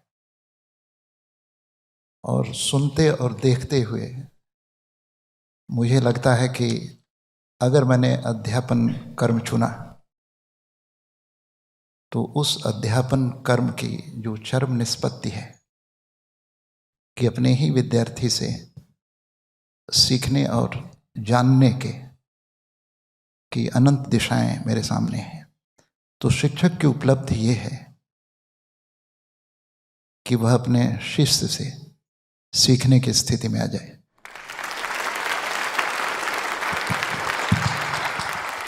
यह प्रश्न डॉक्टर विकास दिव्यकीर्ति से है। जब सफलता ने या सफलता से ज़्यादा असफलता ने सिखाया, लोग अक्सर आपकी सफलता की कहानियाँ सुनते हैं, लेकिन क्या आपको याद है कि कभी किसी असफलता ने आपको सबसे बड़ा सबक सिखाया हो? असफलताएं कहें या चुनौतियां कहें, सिखाने में तो उनकी भूमिका ज़्यादा है ही, मुझे भी और किसी को भी। जैसे मैंने वक्तव्य में एक छोटी सी बात कही कि मैंने 17 की उम्र से कभी घर से पैसे नहीं लिए, क्योंकि थे भी नहीं। उसके पीछे कुछ ऐसी परिस्थितियां थीं जिनमें जिंदा रहना सबसे बड़ी उपलब्धि थी। तो मैंने ऐसी परिस्थितियां बहुत झेली हैं, मतलब हालांकि हर सफल व्यक्ति ऐसी बात करता है तो मैं भी कर सकता हूं, लेकिन मेरा अनुमान है कि इस रूम में बैठे हुए व्यक्तियों में से शायद 1% भी ऐसे नहीं होंगे जिन्होंने उस स्तर पे, उस स्पेक्ट्रम पे जाके झेला होगा। और ये बात एकदम ठीक है। मैं मानता हूं कि जो सबसे कठिन क्षण थे उन्होंने ही जीवन को सबसे बेहतर बनाया, उन्होंने ही जीवन में सबसे ज़्यादा समझाया। सिविल सर्विस में भी ऐसा हुआ कि मैंने बाद में अटेम्प्ट दिया कि टॉपर IAS में आऊं, सफल नहीं हो पाया, लेकिन अब वो स्वभाव है या पढ़ने की जिज्ञासाओं का परिणाम है। एक बिंदु के बाद सफलताएं असफलताएं जब बहुत मीनिंगफुल ना लगने लगें तो ही असली सौंदर्य जीवन का है। और मुझे खुशी है कि मैं लगभग उस बिंदु पर रहता हूँ। सफल हो जाऊं तो ठीक लगता है, ना हो तो भी ठीक लगता है, बहुत फर्क नहीं पड़ता। धन्यवाद। अब यह प्रश्न जो मैं कर रहा हूं उसे आप दोनों इस पर उत्तर दे सकते हैं, अपनी प्रतिक्रिया जाहिर कर सकते हैं। भाषा या जिसे हम आर्ट्स कहते हैं, उसको पढ़ने और पढ़ाने की तासीर एक किस्म की होती है, जबकि सोशल साइंसेस को पढ़ने पढ़ाने की तासीर कुछ अलग है, क्योंकि उसमें ऑब्जेक्टिविटी के तरफ काफ़ी ज़्यादा झुकाव रहता है। किसी चीज़ को कितना ऑब्जेक्टिव बनाकर लगभग थियरी के तौर पर उसे प्रस्तुत करें तो वो ज़्यादा अच्छा माना जाता है, क्योंकि व्यक्तिगत भावनाओं से अलग होता है। जबकि साहित्य में भावनाएं जो हैं, व्यक्तिगत भावनाएं जो हैं, वो काफ़ी महत्वपूर्ण होती हैं। तो डॉक्टर विकास देवकीर्ति सोशल साइंस से इनकी शुरुआत हुई अंडर ग्रेजुएट लेवल पर, और ये भाषा की तरफ गए। और प्रोफेसर रामेश्वर राय के बारे में उन्होंने खुद कहा कि इंटरडिसिप्लिनरी का पहला जो स्वाद है, इंटरडिसिप्लिनरी टीचिंग का पहला स्वाद उन्होंने चखाया। तो इसके ऊपर, इसमें क्या कभी आपको द्वंद्व जैसी स्थिति लगी, या आपको लगता है कि दोनों बिल्कुल पोलर अपोजिट्स हैं और उसको सम्मिश्रित कर कर कैसे प्रस्तुत किया जाए? अगर प्रस्तुत किया जाए वो इंटरेस्टिंग तो होगा लेकिन रियलिस्टिक नहीं है। तो इस पर मैं प्रतिक्रिया जानना चाहूँगा आप दोनों का। भाषा को लेकर एक वहम तो मैं नहीं कहूँगा, लेकिन एक धारणा वैसी बनी हुई है कि भाषा एक अलग किस्म की चीज़ है। भाषा ऑर्नामेंटल होती है, आभूषण धर्मी होती है। यानी भाषा अपनी बात को सजाकर कहने का उपकरण है। भाषा उपकरण नहीं है। दरअसल भाषा में ही आप सोचते हैं। सोशल साइंस में आपके पास सोचने के लिए कुछ नहीं है। सोशल साइंस में जो है वह उपलब्ध है, उस उपलब्धता को केवल प्रकट कर देना है। भाषा पढ़ाने वाले लोग, साहित्य पढ़ाने वाले लोगों के पास कुछ भी उपलब्ध नहीं है सिवाय एक चट्टान के। भाषा उस चट्टान को मूर्ति में बदलती है, लेकिन जो मूर्ति बनती है वो चट्टान की नहीं बल्कि उस मूर्तिकार की होती है जो उसकी चेतना में है। इसलिए भाषा पहले से उपलब्ध चीज को उसी रूप में प्रस्तुत नहीं करती, बल्कि साहित्य में जो कुछ भी है वह भाषा में है और भाषा के माध्यम से है।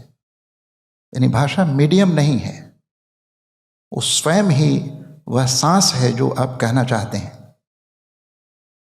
तो मुझे लगता है कि अगर सोशल साइंस फेफड़े हैं तो भाषा उसकी सांस है, और जब सांस ना हो तो फेफड़े केवल एक्सरे का मैटर रह जाता है। इसलिए फेफड़े में अगर जिंदगी को धड़कना है, वो धड़कन भाषा की होगी। इसलिए जिस आदमी के पास और जिस अध्यापक के पास भाषा की नमी नहीं है, वह तथ्यों को दे सकता है, लेकिन तथ्यों के भीतर जो जीवन है, तथ्यों के भीतर जो स्मृति है, तकलीफ है या सपने हैं, वे भाषा के बगैर नहीं आ सकते। भाषा काठ की बनी हुई मूर्ति में या पत्थर की बनी हुई मूर्ति में प्राण प्रतिष्ठा है। इसलिए भाषा से हम कहते कम हैं, भाषा में हम प्रकट ज़्यादा करते हैं। उसको प्रकट करते हैं जो है लेकिन दिखाई नहीं पड़ रहा है। यानी भाषा अदृश्य को दृश्य में परिवर्तित करने की सबसे खूबसूरत कला है। और मुझे लगता है कि भाषा की यह बड़ी भूमिका गणित और भौतिक विज्ञान पढ़ाने वालों में भी होनी चाहिए। मामला केवल साहित्य का नहीं है।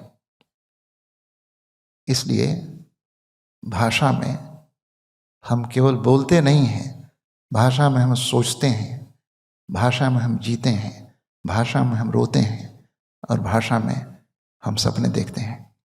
तो भाषा की ये बड़ी भूमिका है। दुर्भाग्य से भाषा इस समय बड़े संकट में है और ये संकट दो तरफ से है। एक संकट बाजार की तरफ से है, क्योंकि भाषा, बाजार की भाषा वह कह रही है जो वास्तविकता के विरुद्ध है। और दूसरा संकट राजनीति की तरफ से है, क्योंकि राजनीति की भाषा ने भाषा की पूरी विश्वसनीयता को नष्ट कर दिया है। इसलिए भाषा को बरतने की तमीज़ किसी व्याकरण से नहीं आती, बल्कि मनुष्य होने की गहरी जिम्मेदारी से भाषा निर्मित होती है और तब भाषा विश्वसनीय बनती है। मुझे लगता है कि भाषा की विश्वसनीयता को बहाल करना इस समय शिक्षण का, अध्यापक का या पूरी शिक्षा व्यवस्था का की सबसे बड़ी चुनौती है। और मेरी इच्छा है कि सोशल साइंस पढ़ाने वाले लोग भी उसी तरह भाषा का रचनात्मक प्रयोग करें जैसे सामान्यतः साहित्य वाले करते हैं।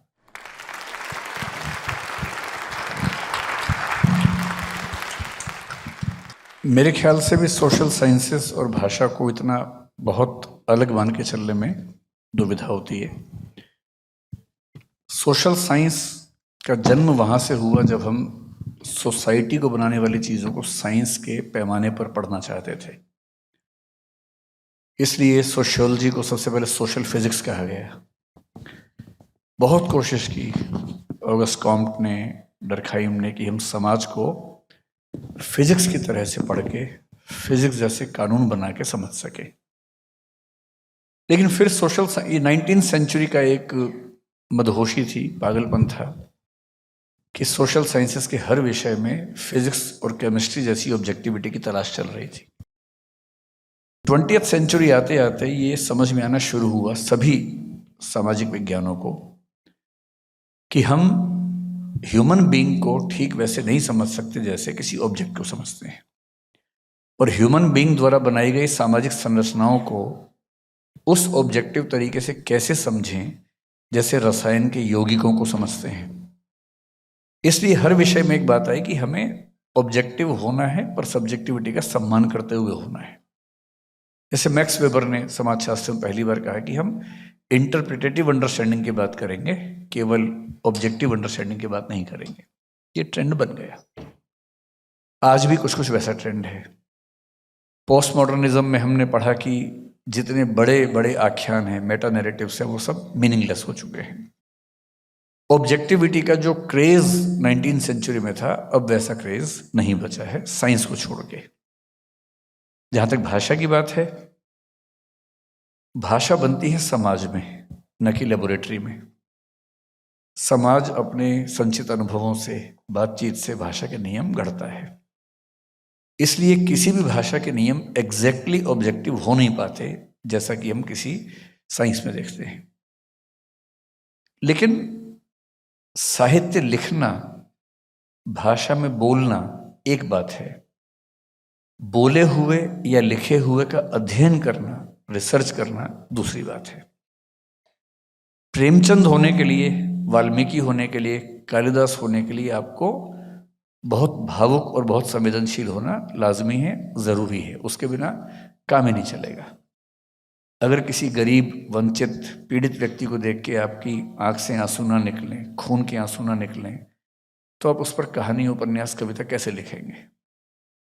लेकिन लिखी हुई कविता का अध्ययन करने के लिए, विश्लेषण करने के लिए बहुत इमोशनल होने की बजाय बहुत रैशनल, ऑब्जेक्टिव और मेथोडिक, व्यवस्थित होना भी ज़रूरी है।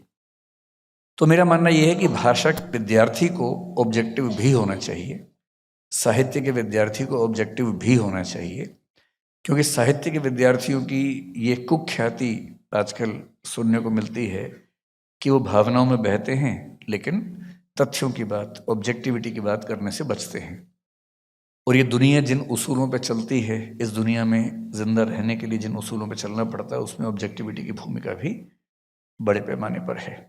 तो साहित्य के विद्यार्थियों से मेरा निवेदन ये होता है कि सिर्फ भावना की तरफ न झुकें, उसके साथ ऑब्जेक्टिविटी को भी शामिल करें। और सोशल साइंसेस से ये निवेदन रहता है कि केवल मनुष्य को एक पुतला ना समझें, स्टिमुलस रिस्पॉन्स का पुतला ना समझें, उसके इमोशंस को महत्व दें। एक छोटा एग्जाम्पल से बात खत्म करता हूँ। शंकर जी इतिहास के विद्यार्थी हैं, ऑब्जेक्टिविटी की बात इतिहास में खूब होती है। और मैं अक्सर क्लास में एक मजाक करता हूँ कि ऑब्जेक्टिव इतिहास वो लिखेगा जो कहेगा कि मैंने सिर्फ वो लिखा है जो अभिलेखों में, पुरातात्विक साक्ष्यों में, सिक्कों से साबित होता है, उसके बियॉन्ड एक लाइन भी अपने मन से नहीं लिखी है। ऑब्जेक्टिव है, वस्तुनिष्ठ है। और फिर मैं आप सबसे पूछता हूं, आप सबके जीवन के जो सबसे गहरे प्रसंग होंगे, आपने पूरी ताकत लगाई होगी कि उससे कोई प्रमाण ना छूटे।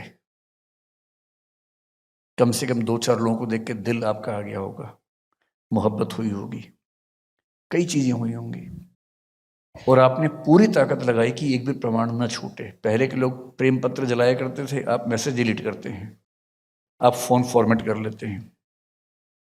आज से 100 साल के बाद जो आपका इतिहास लिखेगा, अगर वो कसम खा ले कि मैं तो केवल उन तथ्यों से ही लिखूंगा जो मिलेंगे, तो वो आपको सूंघ भी नहीं पाएगा, आपके आसपास भी नहीं जा पाएगा। इसलिए साहित्य का आदमी, जयशंकर प्रसाद जैसा आदमी कहता है, इतिहास लिखो पर उसमें अंतर्दृष्टि भी लेके आओ।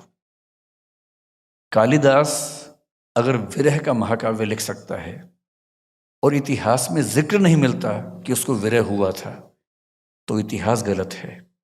ये संभव नहीं है जिसने विरह को न झेला हो वो विरह पे इतना महाकाव्य लिख दे।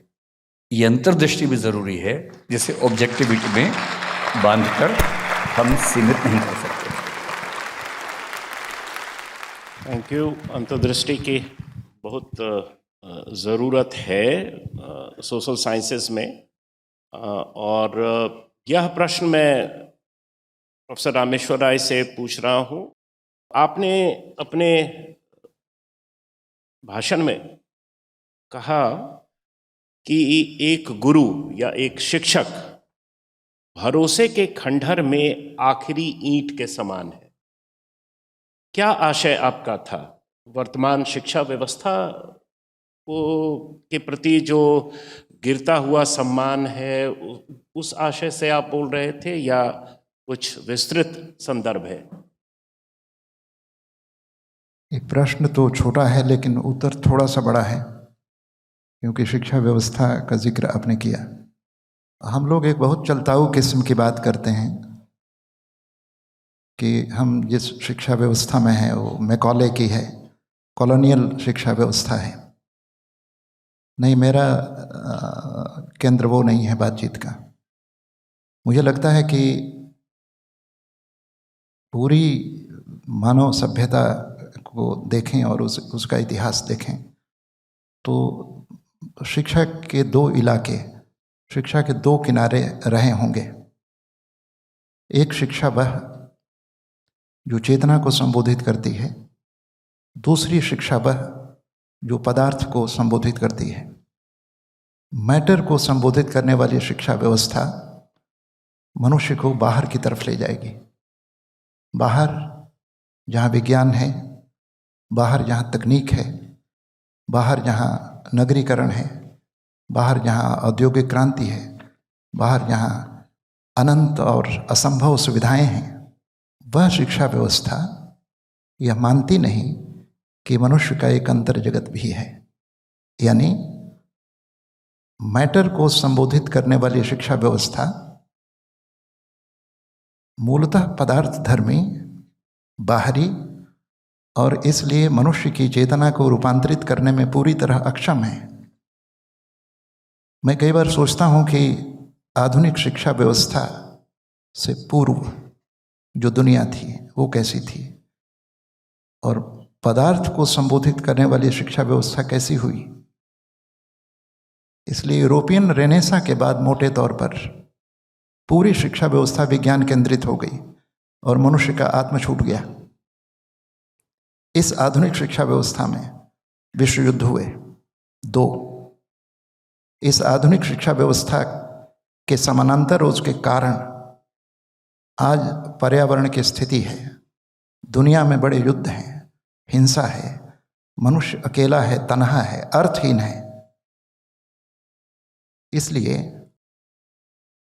जिस शिक्षा व्यवस्था में हम रहते हैं उस शिक्षा व्यवस्था को केवल मैकाले के कंधे पर नहीं रखा जा सकता। पूरी दुनिया की शिक्षा व्यवस्था में मनुष्य का अंतर्जगत निष्कासित है।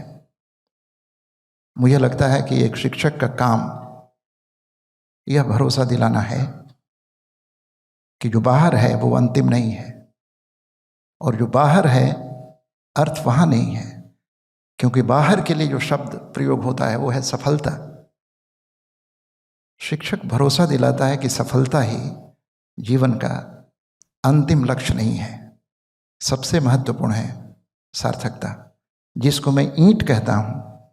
ईंट का अर्थ है कि सार्थकता पर भरोसा कायम रखना। दुनिया सफलता के पीछे भाग रही है, शिक्षक कहता है कि नहीं, सफलता नहीं, सबसे मूल्यवान है सार्थकता। उसकी इस जिद को ही मैंने ईंट कहा है। और मुझे लगता है कि एक ईंट अगर साबुत बची हो तो एक भवन की कल्पना जीवित रह सकती है। Well said. और ये सवाल मेरी तरफ से अंतिम सवाल है डॉक्टर विकास देव कीर्ति के लिए, और ये स्टूडेंट्स द्वारा ही निर्मित सवाल है। शिष्य हमेशा गुरु से सवाल करता है, लेकिन अगर आपको राय सर से एक सवाल पूछना हो आज के दिन, अब वो सेवानिवृत्त हो चुके हैं, तो वो क्या होगा? यही कि आप सेवानिवृत्त हुए तो नहीं है, बस।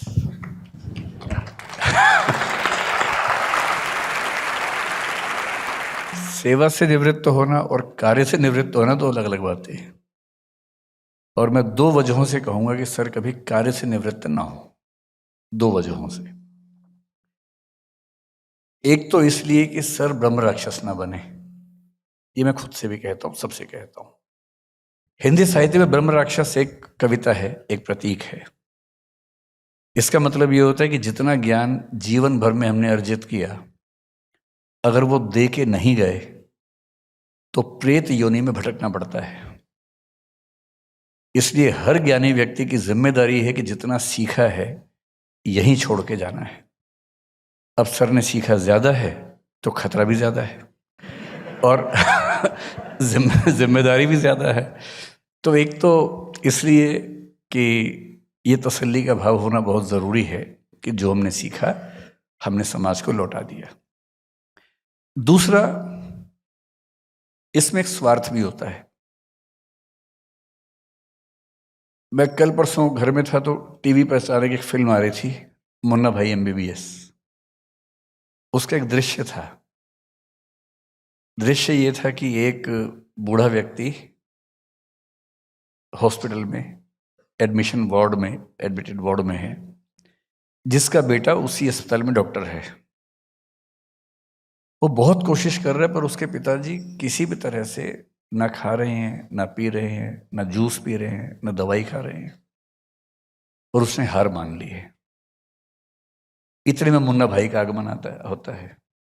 मुन्ना भाई एकेडमिकली डॉक्टर नहीं है, इंट्यूटिवली डॉक्टर हैं। वो इंट्यूशन के स्तर पे समझते हैं कि किस चीज़ की ज़रूरत है। वो मेडिकल साइंस की किताबों में नहीं लिखा होता है, वो अंतःप्रज्ञा से समझ में आता है। और वो कह रहे हैं कि भाई सर्किट एक काम करो, कैरम बोर्ड लेके आओ। तो डॉक्टर लोग जो औपचारिक व्यवस्था वाले घबरा जाते हैं कि ये क्या बात है, तुम अस्पताल में कैरम बोर्ड मंगवा रहे हो। तो मुन्ना भाई का अपना तरीका है कि उठवा दूंगा, चुप बैठ। कैरम बोर्ड आता है, क्योंकि उन्होंने पता कर लिया कि बूढ़े पिताजी को कैरम बोर्ड खेलने में बड़ा मज़ा आता था। कैरम बोर्ड आ गया है, लोगों ने खेलना शुरू किया, कैरम की आवाज़ें आई, उस बूढ़े व्यक्ति के कान में आवाज़ गई, जिज्ञासा हुई, उठा, धीरे धीरे वहाँ तक पहुँचा। जैसे ही पहुँचा, एक सीट तुरंत खाली कर दी गई उनके लिए। वो आके बैठे। एक बहुत मुश्किल आखिरी शॉट है, स्ट्राइकर इधर है, जो गोटी लेनी है वो सामने की तरफ ना होकर पीछे की तरफ फंसी हुई है, किसी कोण से नहीं जा पाएगी। मुन्ना भाई कह रहे हैं कि ये तो नहीं जाएगी पापा, सर्किट कह रहे तो नहीं जा पाएगी। वो बूढ़ा आदमी क्या कर रहा है, इशारे से ऐसे गुस्से के भाव से, चुप रहो। और वो देख रहा है, एक खास कोण पे स्ट्राइकर मारता है दीवार पे, वो 3 तरफ से घूम के आता है, गोटी पे लगता है और गोटी अंदर चली जाती है। लोग सन्न है कि ये क्या हुआ, और उसके बाद जो हुआ वो ज्यादा जरूरी है। उसके बाद उसका हाथ उठता है जूस के गिलास की तरफ, वो जूस का गिलास लेता है, पूरा पी जाता है। इसलिए सेवानिवृत्ति एक बहुत ही बुरा शब्द है। जब तक आखिरी सांस हो, व्यक्ति को वो काम करना चाहिए जो उसका स्वधर्म है, और सर का स्वधर्म है पढ़ना पढ़ाना। और इसलिए अगर आप कहेंगे कि मैं क्या पूछूंगा, मैं यही पूछूंगा कि सर अब सेवानिवृत्त तो नहीं होंगे ना। और इसका मतलब है कि आखिरी सांस तक पढ़ना और पढ़ाना जारी रहे। वो समाज के हित में भी है और व्यक्ति के हित में भी है, क्योंकि अपने स्वधर्म से जुड़ के जीवन जीना, इससे बेहतर क्या जीवन हो सकता है किसी के लिए भी। मुझे बोलना है इस पर। नहीं, मैं केवल एक बात कहना चाहता हूं कि अध्यापन मेरा सेवा कर्म नहीं है। तो जब सेवा कर्म नहीं है तो सेवानिवृत्ति का प्रश्न ही नहीं है।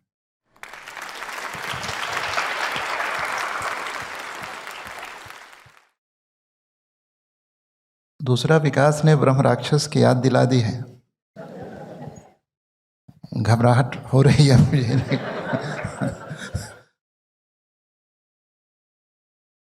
लेकिन ये बिल्कुल निश्चित है कि ज्ञान एक तो मुझे ज़्यादा है नहीं, लेकिन जो भी थोड़ा बहुत है, इसे कहीं भी लेकर नहीं जाना है। बादलों में पानी ठिठका रहे तो बादलों का भी कोई अर्थ नहीं होता और पृथ्वी का भी भला नहीं होता। बादल बारिश की बूंदों के रूप में धरती पर आए हैं। ये धरती के लिए भी और बादल के लिए भी कल्याणकारी है।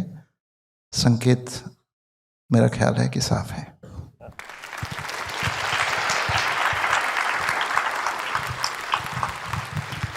संवाद में पूर्ण विराम नहीं होते। जाहिर है संवाद रुकते हैं, समाप्त नहीं होते।